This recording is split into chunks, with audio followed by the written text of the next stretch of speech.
What's up, Red Rocks Austin? It's Doug. I'm here on my back porch. This is one of my favorite places in the world to spend time with Jesus. And I wanted to welcome you to day one of RE60, this 60-day journey that we are so excited about because starting today, you are no longer just a churchgoer. All of us collectively as one big happy family, we are Jesus followers together. And because of that, the ceiling is now off for the life transformation that is possible over the next 2 months. And we say life change, we throw that phrase around a lot in the church. And I really hope the fact that it gets overused doesn't take away from how life-changing RE60 actually could be, because this is not you going to church 1 hour a week every single Sunday or watching church online on the TV in your living room. This is following Jesus daily and on purpose in your everyday life. And you're watching this for a reason. This is not a coincidence. And why not you? And why not now? You know God has more for you than probably what you're currently experiencing in your faith. And this is an opportunity to step into it with everything that you got. And we want to help you do that on this journey. We've got a 60-day Bible reading outline through Matthew, Mark, Luke, and John. We've got worship playlists. We've got some days of fasting and teachings coming your way. We've got community. We've got ideas. We've got everything that you need. And so stick with us. You will not regret this 60-day journey of seeing your faith restored, your life refreshed as we as a family remain with God. And so for me, it was 2009 when I personally went from a churchgoer to a Jesus follower. And it was while I was studying abroad in Sydney, Australia. And I know I tell so many stories from my time in Sydney, but it's because that season was life-changing. There's that phrase again. It was life-changing for me because that's when I really started following Jesus. And don't worry, I'm not gonna play you a Bondi Rescue video right now, I promise. I'm telling you a different story about how I was a runner in Sydney. I ran every day, specifically around sunset, because I'm a Christian, and I would run to the beach, to these cliffs that overlook the ocean, and it was in that spot that I learned how to spend time with Jesus. It was in that spot that my faith got restored daily and my life got refreshed. And I remember being so sad my final run in Sydney because I knew that I would be leaving the very next day until I realized that I don't need a specific spot to escape to get these hits of life to the full every day, away from all the chaos and exhaustion of my life. I'll kind of phrase it this way. I think a lot of us are exhausted and stressed out in life. And a lot of us think the answer is like a vacation for a week or an afternoon at the spa. Like I need to get away from my normal life so I can escape and get these little hits of life. But what if the invitation of God is something so much more than that? What if you don't need a spot to escape to? What if it's not 1 hour in church or a podcast or a mission trip that you have to escape to in order to experience this life to the full? What if it's more of cultivating an atmosphere of the fullness of life everywhere that you go? You're gonna see even in these RE60 graphics, we tried to get creative. We got these little colorful circles in the air around the people in the photos, and we tried to show this vitality and this fullness of life that's available to be cultivated in your life that you don't need to escape to. It can become a part of your daily life through spiritual disciplines. And so we want to flip the script right away for this whole escape to a spot for a hit of Jesus mentality. And rather than that, we're going to cultivate it in our daily life, every day through our disciplines. And by the way, I have to say this right up front because I also want to flip the script on this idea of spiritual disciplines, because a lot of time, I mean, if you've ever done like P90X or Insanity, it's like you've got 90 days and it's all about the disciplines. Or maybe you've done the Daniel fast where it's 21 days and it's all about the fasting and the discipline, as if the spiritual disciplines is the end game. Church, it's not the end game.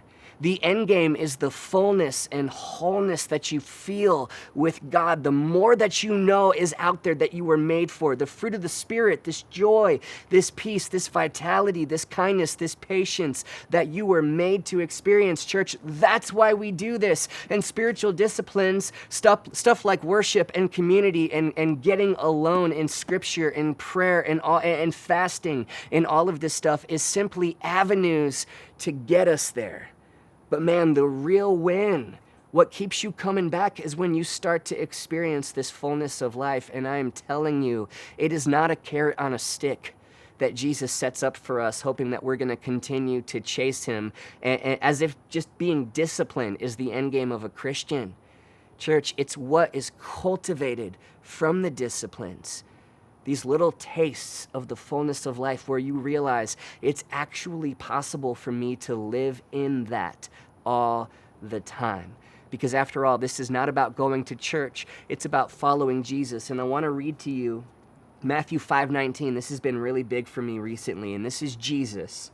Therefore, anyone who sets aside one of the least of these commandments and teaches others accordingly will be called the least in the kingdom of heaven. But whoever, and here's the key word, whoever practices and teaches these commands, whoever does what I say, observes my commands, puts them into practice, will be called great in the kingdom of heaven. Jesus was actually never looking for churchgoers. He was looking for disciples. The word Christian is actually only mentioned 3 times in the entire New Testament. And it's like being made fun of in those 3 times. It's never in a good context. But the word disciple is mentioned 268 times. This is the invitation of Jesus.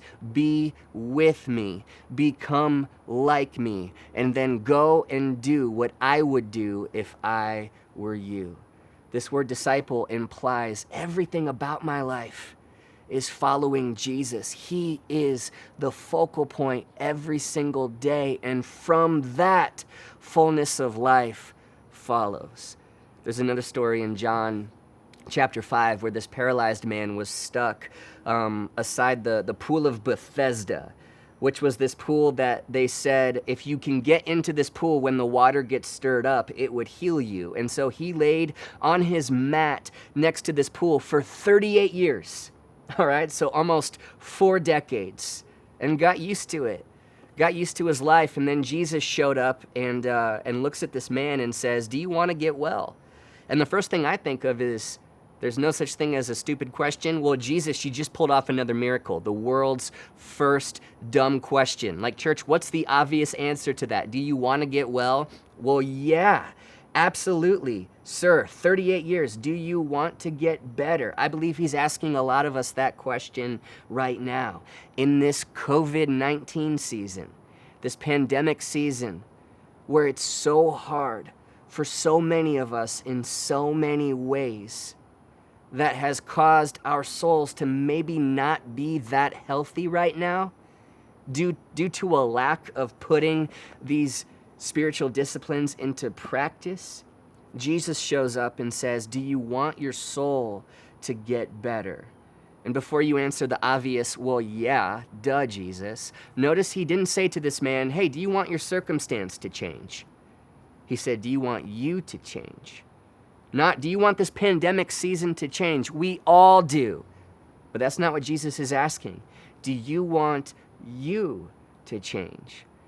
Because right now, in a pandemic with job loss and financial stress, and the world is crazy and people are nuts, and I feel like I'm taking one step forward and two steps back, and I'm exhausted. There's every excuse in the book right now to just kind of stay in this woe is me COVID state of mind where I'm just waiting for my circumstance to change and the doors to my church to open again so I can be a churchgoer once again. And Jesus is showing up and saying, you have every excuse in the book, and they are good excuses. So much so, like your reasons are almost too good to not want your soul to get better. So really, really think and pray thoughtfully and honestly about that question. Are you up for this? Because I promise you, you will get out of these 60 days what you put into these 60 days. And if you want the more that is out there for you, this fullness of life, if you want your soul to get better, church, I'm telling you, it is so possible. But nobody accidentally stumbles into a healthy soul. That's not a thing. That happens when you, on purpose, daily, follow Jesus with everything you got. And so we're flipping the script on day one. The end game, the goal is not the spiritual disciplines. You guys, it's what they lead to. These feelings, this wholeness, this fullness that you know is there that you should be experiencing more of. It's there.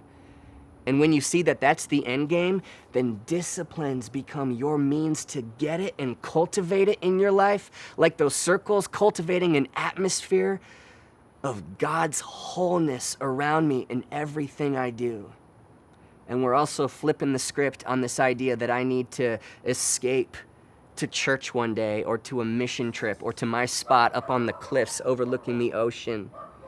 Nothing against spots. I'm sitting in mine right now. I'm a spot guy. We all have our spots, but Jesus is with you everywhere. He's with you everywhere, and this is about dragging that into my here and now. So I don't need to escape from anything because I am so cozy and comfy in my own soul, in my own reality, pandemic or no pandemic. This is not circumstantial. Everywhere you go, there you are. So let's work on our souls and say yes to this invitation that Jesus is extending that echoes throughout history, not to be a convert to Christianity and not to go to church 1 hour a week, but to follow him with every part of our lives. And so stick with us. You will not regret giving yourself fully to a 60-day journey through Matthew, Mark, Luke, and John, where you get serious about worship, you get serious about community, you get serious about taking a day to rest and Sabbath, you get serious about fasting one meal at least every single week and replacing it with more God. You get serious about being a disciple and a follower of Jesus, and watch how you feel. I almost wish you could take a before and after picture of your soul. And take the before pic right now so you could take the after pic 60 days from now. Give yourself to this. I promise you, you will not regret it. You know me. I preach from my weaknesses every single sermon. I self-degrade myself in every story I tell. You know, not all, but you know pretty much like most of my struggles and weaknesses. So hear my heart. I don't mean for this to sound braggy, but this has been a very, very difficult season for me in a lot of ways, more than just a pandemic. Yet at the same time, and I mean this, my soul has never been more on fire for Jesus. I feel so spiritually fit right now. And I can speak on behalf of my entire staff. We are not wanting to lead you to a place we've never been. If I could just brag on my staff for a little bit, they know how to follow Jesus. If the church doors are open or if they're closed, just because the doors are closed doesn't mean the church is. We follow Jesus even in 2020. And our passion and our goal is just to show you around a territory and a frontier that we are very familiar with. And there's more of him for all of us to experience. And so really wrestle with that question. It's not a this or that, it's a spectrum. Churchgoer, Jesus follower. Where am I? Honestly. Because if you feel stuck and dry in your faith, like it's an off season and you're on the bench, it might be because you are closer to just a churchgoer. And zero condemnation. I want to ask for your permission on behalf of me and Ethan and Ryan and Emily and Sam. Let us kind of be like football coaches for you over the next 60 days and motivate you and push you to follow Jesus. This is where the gold is. This is where the magic happens. This is where you cultivate that atmosphere of this fullness of life that is waiting for you right here and right now. Not one day, but today.